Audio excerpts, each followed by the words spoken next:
ننتقل إلى إذا عندي الفكتور A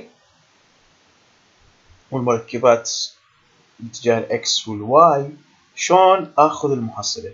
تعرفون المحصلة للفكتور R هي راح تساوي لي A زائد B كمثال. نجي هذه عندي فكتورين A و B، إذا كان عندي A و B، والA باتجاه الإكس أكسس وباتجاه الواي أكسس، والبي كذلك باتجاه الآي اللي معناه إكس أكسس باتجاه الجي اللي هو الواي أكسس.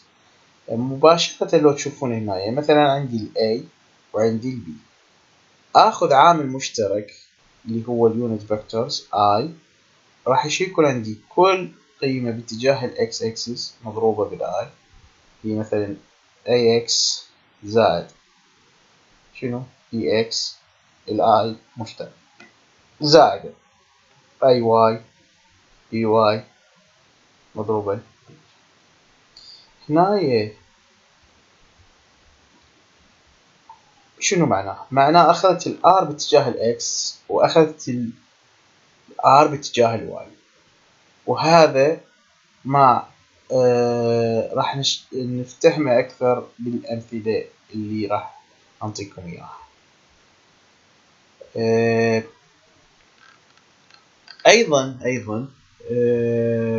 إذا أريد قيمة الآر آخذ نفس الحالة، تحت الجذر تربيع مجموع، مثلا كان هنا RX وهنا RY، والRX هي هذه والRY هي هذه تربيع، والتان ثيتا أنا أعرفه هو الكومبوننت أو المركب باتجاه الواي يعني المركب باتجاه الإكس، أعوض بقيمتهم راح أقدر أحصل التان ثيتا، وبعدين آخذ الثيتا أسوي التان انفرس الناتج اللي طلع.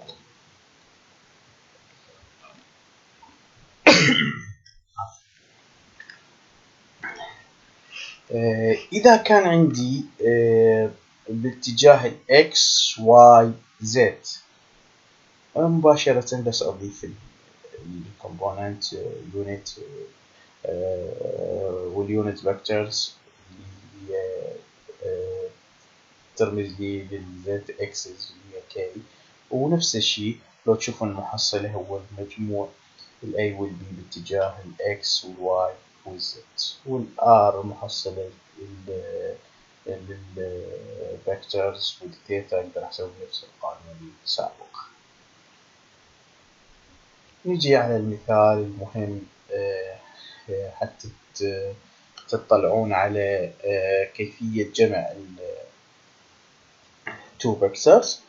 إذا كان عندي ال A يساوي 2I زائد 2J متر، and ال B يساوي لي 2I minus 4J متر. Find the sum of two vectors. جد مجموع الفكتورين A and B اللي كانوا هم بالX Y plane and given by معطيانا عندكم يعني.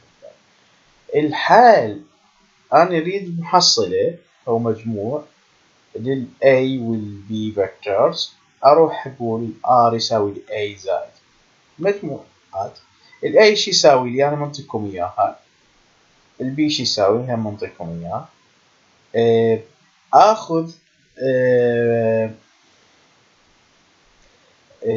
ما كان في اتجاه ال X axis اللي هو 2 من ال A و2 من ال B، وآخذ عامل مشترك اللي هو الفكتور I، وهنايا للبي نفس الحالة 4 بسالب لا سوري 2 بسالب 4 باتجاه الجي، أجمع اللي باتجاه الآي هو 2 زائد 2 يساوي 4 آي ماينس لقيت 2 جي متر.